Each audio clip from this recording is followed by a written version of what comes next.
Students, welcome to study to world. तो अभी हम लोग देखने वाले हैं linear equation two variables class 10th के कुछ जो क्राइटेरिया है unique solution, has no solution and infinite number solution.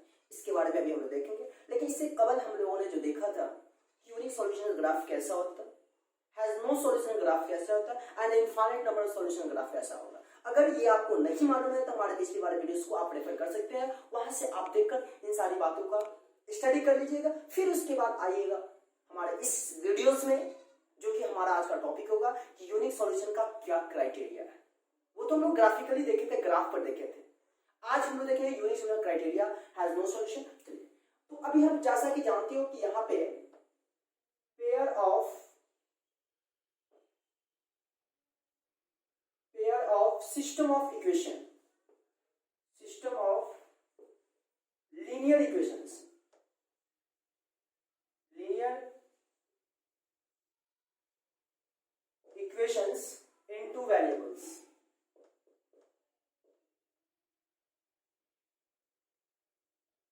अभी हम लोग देखने वाले हैं कि pair of system of linear equation in two variables में आपका क्या होता है। जैसा कि हम लोग बचपन से पढ़ते आ रहे हैं, a1x plus b1y plus c1 date equal 0, ये होता है। चलिए, फर्स्ट इक्वेशन है।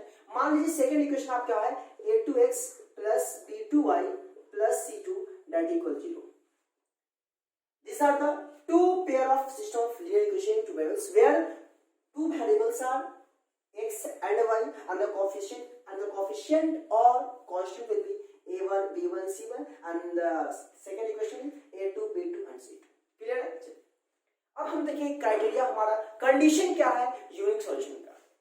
तो आइए देखते हैं condition for unique solution. Condition for unique solution, बहुत सारी बातें हम लोग यूनिक सॉल्यूशन में देखा था कि यूनिक सॉल्यूशन का ही हम लोग क्या एरिया फाइंड करते हैं जब क्वेश्चन में देता है ग्राफिकली, और हमको हमें ये भी फाइंड करना होता है कि एक्स और वाई का वैल्यू क्या होगा, वो यूनिक सॉल्यूशन के जरिए ही। हैज नो सॉल्यूशन का तो कोई सॉल्यूशन होता ही नहीं, नाम से ही क्लियर है। लेकिन इनफाइनाइट नंबर सॉल्यूशन में हम लोगों ने देखा था कि कोइंसाइड करता था। जब कोइंसाइड करेगा तो आप समझ सकते हो कि उसका सॉल्यूशन क्या होगा, इनफाइनाइट होगा। बहुत सारा सॉल्यूशन हो सकता है। चलिए, तो कंडीशन फॉर यूनिक सॉल्यूशन में हमेशा याद रखिएगा मेरे प्यारे दोस्तों कि फर्स्ट इक्वेशन का जो x का कोएफिशिएंट है a1 बाई सेकेंड इक्वेशन के x का coefficient a2 does not equal to coefficient of y of first equation b1 by coefficient of y of second equation। यानी कि ओवरऑल हमें पता यह चला कि यूनिक सॉल्यूशन के लिए क्राइटेरिया है, कंडीशन है कि a1 by a2 is not equal to b1 by b2। अगर ऐसा a1 by a2 नहीं है b1 और b2 के इक्वल, तो उस केस में वो हमारा सॉल्यूशन क्या होगा, यूनिक सॉल्यूशन। लेकिन ग्राफिकली अगर हमें पता लगाना है कि वो सॉल्यूशन क्या होगा, तो उसके लिए पता लगाना होगा ग्राफिकली कि यूनिक ये इंटरसेक्ट होना चाहिए, इंटरसेक्ट होना चाहिए। लेकिन अगर आपको कोई फॉर्मेट दो इक्वेशन दे दे और पूछ रहा हो कि ग्राफिकली नहीं बताओ बल्कि ऐसे बताओ इसका नेचर क्या होगा, नेचर क्या होगा, तो नेचर क्या होगा, अगर ऐसा है तो हम यूनिक सॉल्यूशन कहेंगे। एग्जांपल देख सकते हैं, इसके लिए हम लोग अभी एग्जांपल देख लेते हैं।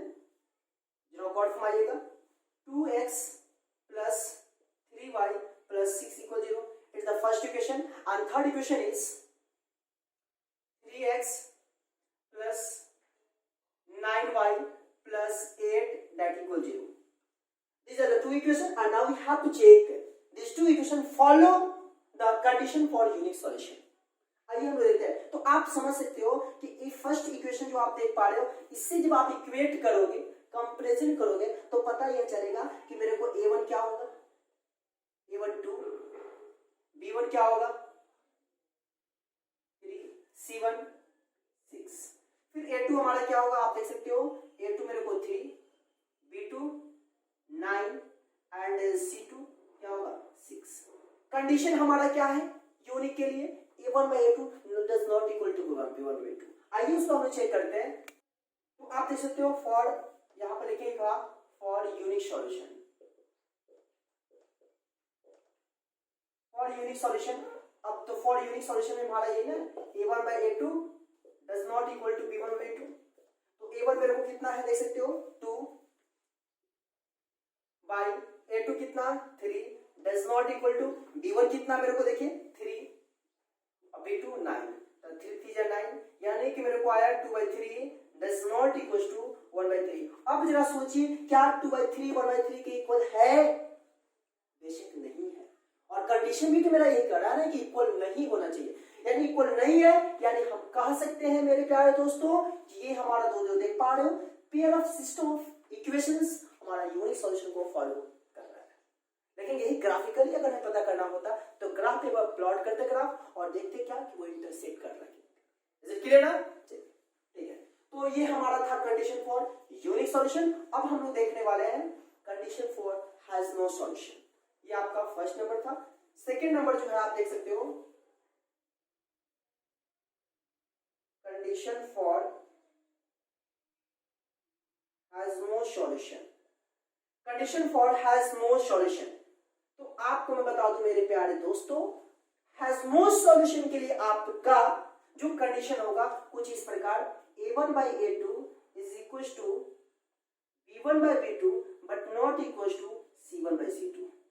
ये आपका हैज नो सॉल्यूशन के लिए है, यानी a1/a2 b1/b2 के इक्वल होना चाहिए और b1/b2 c1/c2 के इक्वल नहीं होना चाहिए। अगर ऐसा क्राइटेरिया है तो ऐसा होना चाहिए। आइए एग्जांपल देख लेते हैं। एग्जांपल में मान लो 3x plus 6y plus 6 equal 0 first equation and second equation is suppose 6x plus 12y plus 8 that equal 0। आप देख पा रहे हो हमारे पास सिस्टम ऑफ दो इक्वेशन है। अब हमें पता लगाना है कि ये इक्वेशंस हमारे हैज नो सॉल्यूशन को फॉलो कर रहा है कि नहीं कर रहा है। अगर कर रहा है तो होगा, अगर नहीं कर रहा है तो नहीं होगा। तो चेक कैसे करेंगे? बस इसी फॉर्मेट पे, राइट ना। चलिए आप देख सकते हो यहां दिख रहा होगा। चलिए आप देख सकते हो a1 मेरे को कितना हो गया a1 3, b1 कितना 6, c1 कितना वो भी 6, a2 कितना 6, b2 कितना 12 एंड c2 कितना 8। उम्मीद है दिख रहा होगा। चलिए अब ये हमने लिख दिया और हम मेरे को पता करना है कि ये हमारा हैज नो सॉल्यूशन है या नहीं है। तो बस वही बात यानी कि क्या फॉर नो सॉल्यूशन। तो नो सॉल्यूशन में देखेंगे क्या a1/a2 मतलब 3/6 equal b1/b2 6/12 is not equal to c1/c2। तो c1 मेरे को कितना हो गया 6/c2 8। अब देख सकते हो 3 2 जा 6, 6 2 जा 12 और 2 3 जा 6, 2 4 जा 8। तो मेरे को क्या आया 1/2 equals 1/2 but it does not equals 3/4। अब जरा देखिए हमारा कंडीशन भी यही कहता है कि फर्स्ट वाला टर्म सेकेंड टर्म के बराबर होना चाहिए, है कि नहीं है। बट सेकेंड टर्म यानी b1/b2 does not equal to c1/c2। ऐसा हो रहा है ना कंडीशन के अकॉर्डिंग। इसका ये मतलब है कि ये हमारा इक्वेशंस इस यूनिक हैज नो सॉल्यूशन को फॉलो कर रहा है। इज इट क्लियर ना? लेकिन ग्राफिकली हम लोग देखते थे क्या होता था, पैरेलल होता था। हैज नो सॉल्यूशन का ग्राफ पैरेलल होता था। वहां पे पैरेलल है तो हैज नो सॉल्यूशन। यहाँ पे क्या a1/a2 equal to b1/b2 but not equal to c1/c2। Clear है ना? चलिए अब लास्ट एक आपका थर्ड बच गया। ये था आपका सेकेंड और थर्ड। अब हम लोग देख लेते हैं condition for infinite number of solution.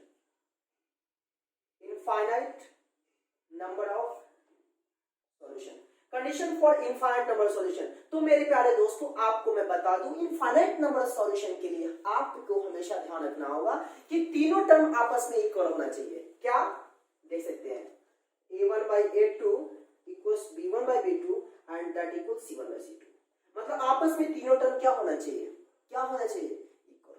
Clear है ना? चलिए अब हम लोग देख लेते हैं। तो अब एग्जांपल के तौर पे आप देख सकते हो मान लो कि 3x plus 6y plus 6 equal 0 ये फर्स्ट इक्वेशन है। Second equation is 6x plus 12y plus 12 equal 0। आप देख सकते हो here a1 equal 3 right, b1 equal 6, c1 equal भी also 6, a2 equal आप देख सकते हो 6, b2 equal 12 and c2 equal 12।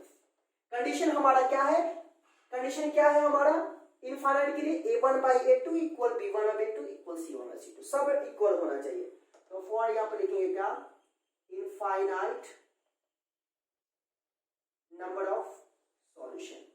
a1 by a2 equal b1 by 2 equal c1 c2। तो a1 कितना है 3/6, b1 कितना है 6/12, b1 by 2, c1 और c2 क्या है that is also equal to 6/12। अब जरा देख सकते हो 3 2 जा 6, 6 2 जा 12, 6 2 जा 12। पता हमें यह चल रहा है मेरे प्यारे दोस्तों कि सब क्या आ रहा है 1/2 इक्वल 1/2। मतलब यह पता चला हमें कि यहाँ पे तीनों टर्म क्या है, दोनों इक्वेशंस के x का कोएफिशिएंट, y का कोएफिशिएंट और कांस्टेंट टर्म सारे का रेशियो जो है सब आपस में इक्वल हो रहा है। तो पता हमें यह चला कि ये भी हमारा इसको इनफाइनाइट नंबर ऑफ सॉल्यूशन को ओबे कर रहा है, फॉलो कर रहा है, देयरफॉर ये भी हमारा इनफाइनाइट होगा। अगर मान लो इसमें से किसी एक कोई बराबर नहीं होता है, अगर कोई बराबर नहीं हुआ तो इनफाइनाइट नहीं कहेंगे। वही बात है ये हैज नो सॉल्यूशन में जो क्राइटेरिया हमारे द्वारा अगर उस क्राइटेरिया को फॉलो नहीं करता तो हैज नहीं होता। यूनिक सॉल्यूशन का जो क्राइटेरिया कह रहा है, कंडीशन कह रहा है, अगर उसको फॉलो नहीं करता तो उसको हम क्या कहेंगे यूनिक सॉल्यूशन नहीं कहेंगे। बात सब क्लियर है ना? तो उम्मीद है आपको हर बातें अच्छे से क्लियर हुआ होगा। लेकिन अब वीडियो को एंड करने से पहले, खत्म करने से पहले एक बात मैं आपको बताना चाहूंगा कि आप जरा गौर फरमाना।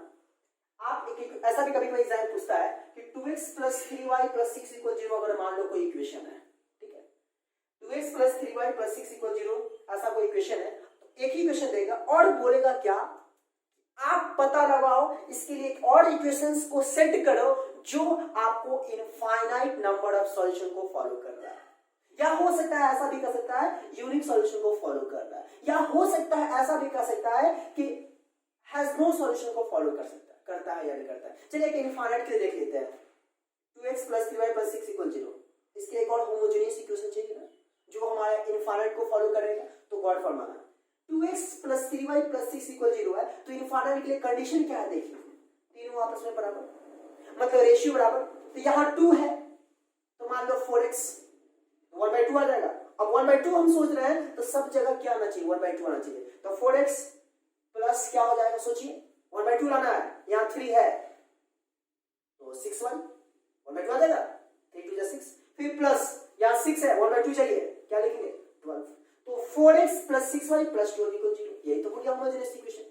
अब जरूरी नहीं कि ये 4x + 6y + 12 = 0 आपका आंसर होगा, इसके अलावा और भी बहुत सारा हो सकता है। देखो एग्जांपल 2x है ना, मान लो यहाँ 6y करते हैं तो 1/3 हो गया, तो यह सब जगह 1/3 आना चाहिए। तो यहाँ पे क्या होगा 3y है 1/3 लाना है तो 9y प्लस यहाँ भी 1/3 चाहिए और 6 है क्या लाना होगा 18। तो पता यह चला 6x + 9y + 18 = 0। इसके अलावा और भी कुछ हो सकता है। तो इस तरीके का आप एग्जाम में क्वेश्चन में आपको हमेशा देता है। तो इनफाइनाइट के लिए हमने देख लिया, देखिए इसका ग्राफ कैसा होता है कोइंसिडेंट होता है। तो उम्मीद है हर बातें आपको अच्छे से क्लियर हुआ। अगर क्लियर हुआ तो प्लीज दिल से वीडियो को लाइक करिए, दोस्तों को भी शेयर करिए, साथ ही चैनल पर नए हैं तो सब्सक्राइब कर बेल आइकन को प्रेस करिए। तो मेरे ख्याल से आज के लिए इतना ही।